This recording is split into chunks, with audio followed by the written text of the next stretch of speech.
Hello दोस्तों, आज हम लोग लेबनिज़ थ्योरम का एक क्वेश्चन करने जा रहे हैं जो AKTU में 2022 में क्वेश्चन पूछा गया है। Paper code BAS 103। ठीक है, ये क्वेश्चन आपके सामने है। तो इस ऐसे क्वेश्चन को हम लोग लेबनिज़ थ्योरम से लगाते हैं और AKTU में लेबनिज़ थ्योरम से क्वेश्चन हमेशा आता है। ठीक है, तो देखिए लेबनिज़ थ्योरम होता क्या है कि अगर दो फंक्शन, मान लीजिए u और v x के दो फंक्शन हैं और वो प्रोडक्ट के फॉर्म में है, उनका nth डेरिवेटिव निकालना है तो कैसे होगा। nth डेरिवेटिव ऑफ u यानी u का n times derivative into v कर लो। ठीक, पहला टर्म हो गया, प्लस अगला टर्म आएगा nc1, है ना, n टाइम्स डेरिवेटिव है तो nc1 इंटू इसका एक डेरिवेटिव कम कर लो और इसका डेरिवेटिव बढ़ा लो, यानी इससे एक निकाल के इसमें कर दीजिए, इसका एक डेरिवेटिव निकाल के इसमें कर दो। तो इसका एक डेरिवेटिव निकाल लो तो क्या हो जाएगा dn-1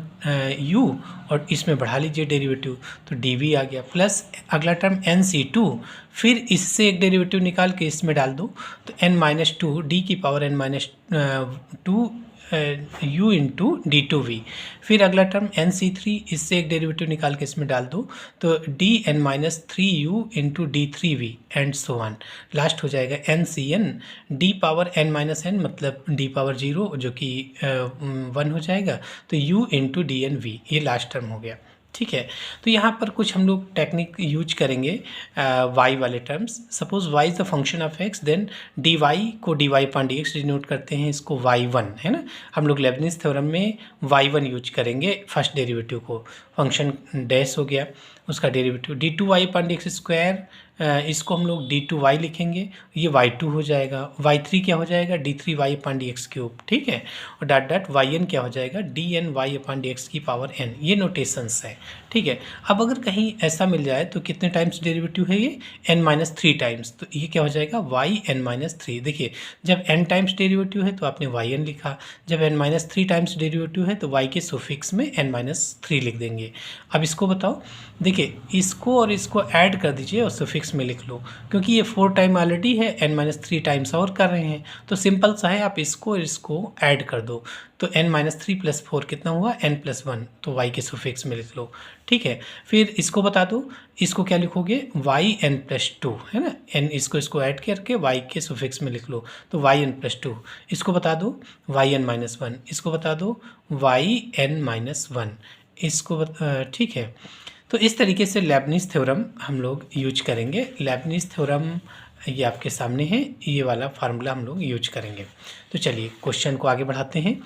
तो देखिए y की वैल्यू दी है, y एक इक्वेशंस दी है y और x के टर्म में, है ना। हम लोग क्या करते हैं, इसको डिफ्रेंशिएट कर लेते हैं। देखिए एक या दो बार डिफ्रेंशिएट करने के बाद ये जो फंक्शन दिया है इसको एलिमिनेट करना होगा, यानी जब भी हम लेबनिज़ थ्योरम लगाएंगे तो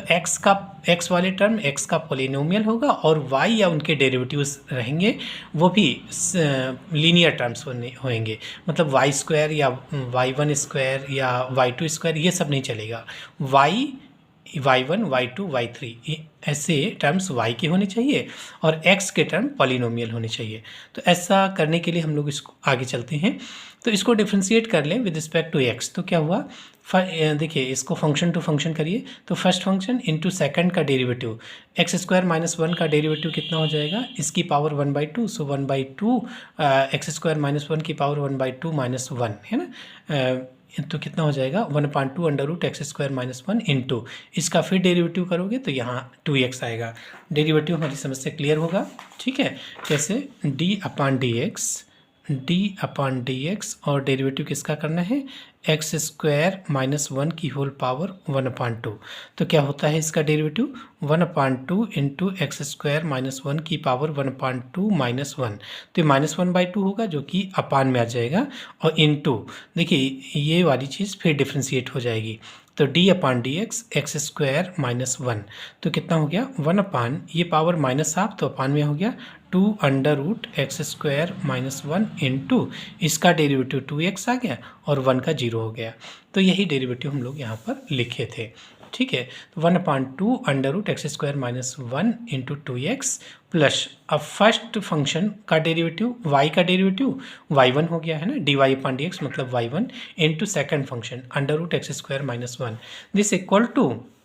राइट साइड में log x का डेरिवेटिव 1/x, तो x plus under root x square minus 1 ये हो गया, इनटू अब इसका फिर डेरिवेटिव करना पड़ेगा, तो 1 का डेरिवेटिव x का डेरिवेटिव 1 हो गया, और इसका डेरिवेटिव अभी आपने किया है 1/2 under root x square minus 1 into 2x, 2 से 2 कैंसिल, एलसीएम ले लो,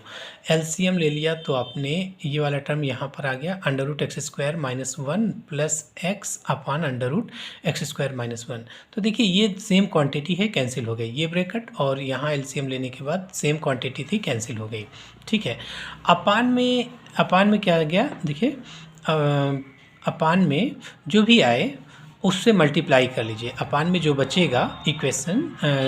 जो भी टर्म अपान में होगा उससे पूरे को मल्टीप्लाई कर लो। तो मल्टीप्लाई किससे कर रहे हैं हम लोग, under root x square minus 1 से पूरी इक्वेशन को मल्टीप्लाई कर लो, तो कितना हो जाएगा यहाँ पर y(x) प्लस y1 इंटू ये अंडर रूट, ये तो है ही है, और under root x square minus 1 से और मल्टीप्लाई किया तो x square minus 1 under root हट जाएगा, दिस इक्वल टू यहाँ पर कितना बचेगा 1,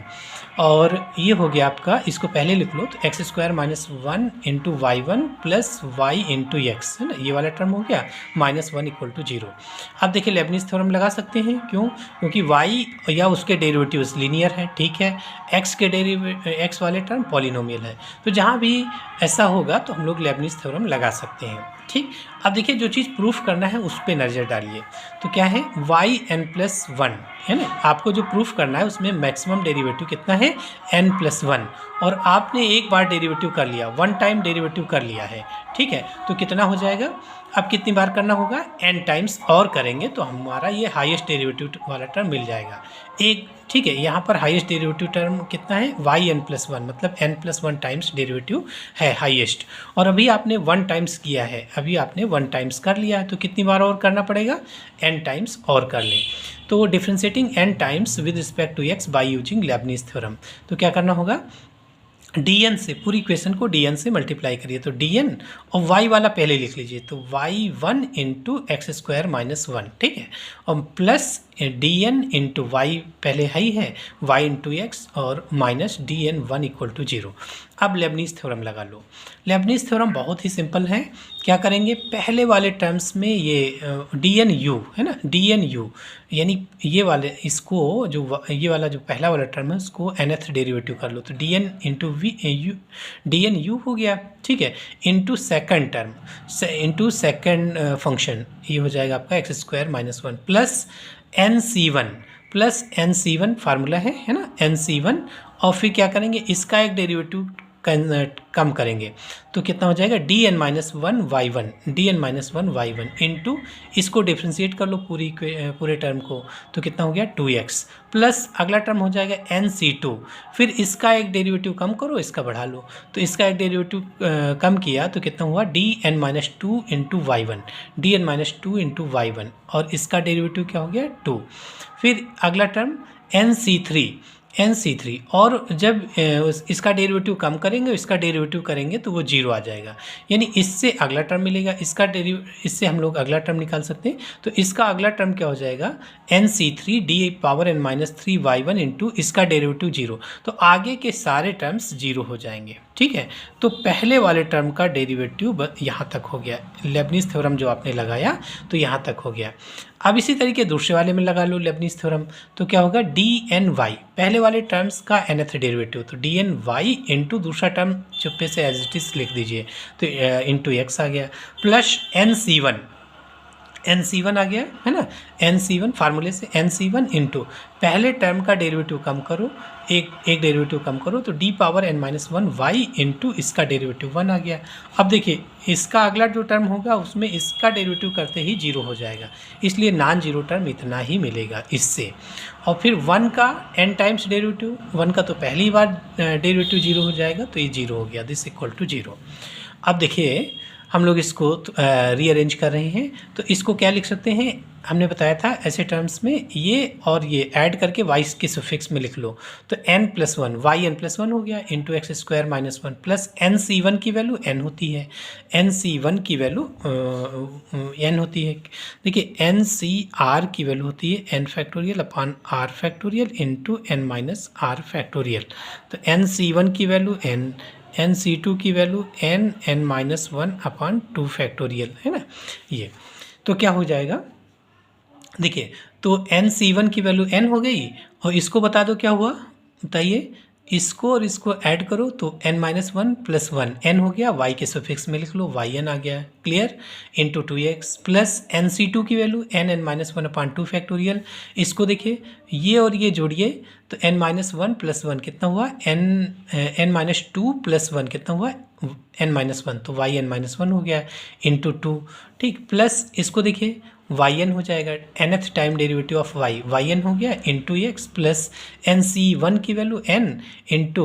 वाई एन माइनस वन, और इसका जीरो हो गया, ठीक है। अब सेम डेरिवेटिव टर्म कलेक्ट कर लो, वाई एन प्लस वन का और कहीं टर्म है नहीं है, तो अकेला है, तो एक्स स्क्वायर माइनस वन पहले लिख लीजिए, तो x square minus one into y n plus one plus n y n का y n minus one, sorry y n का टर्म एक यहाँ पर है, एक यहाँ पर है, दोनों में क्या कॉमन है, इसमें क्या कॉमन है, एक्स वाई एन कॉमन, तो हमने एक्स वाई एन कॉमन ले लिया, एक्स वाई एन कॉमन ले लिया, तो यहाँ से क्या मिला 2n, यहाँ से क्या बचा 2n plus one, so 2n plus one x y n plus, अब और क्या टर्म बचा, वाई एन माइनस वन का एक टर्म ये है, एक ये टर्म है, सेम डेरिवेटिव टर्म कलेक्ट कर लेंगे, इकट्ठा कर लेंगे, तो 2 से 2 कैंसिल हो गया, 2 फैक्टोरियल का मान 2, ये कैंसिल हो गया, अब y n minus one common ले लिया, तो यहाँ से क्या हुआ, n square minus n plus n square minus n plus n cancel हो गया, तो कितना हुआ, x square minus one y n plus one plus 2n plus one into x y n, ये वाई एन है ना, वाई एन केवल, ठीक है, ये टर्म्स आपका वाई एन है, देखिए ये वाला वाई एन आपने कॉमन लिया था ना, तो ये वाई एन है केवल, ठीक है, plus n square into y n minus one equal to zero, ठीक है। अब इसको क्या लिख सकते हैं, x square minus one into y n plus one plus 2n plus one into x y n ना, ये वाई एन था आपका, plus n square y n minus one equal to zero, ठीक है, यही प्रूफ करना था। तो लेबनिज थ्योरम का अच्छा क्वेश्चन है, ये 2022 में पूछा गया है। इस तरीके से हम लोग लेबनिज थ्योरम के क्वेश्चन करते हैं, ठीक है। और क्वेश्चन लेबनिज थ्योरम से रिलेटेड और क्वेश्चन आपको लगाने के लिए आप इसमें डिस्क्रिप्शन बॉक्स में जाइए और वहाँ पर आपको इससे रिलेटेड और क्वेश्चंस मिल जाएंगे। Thank you.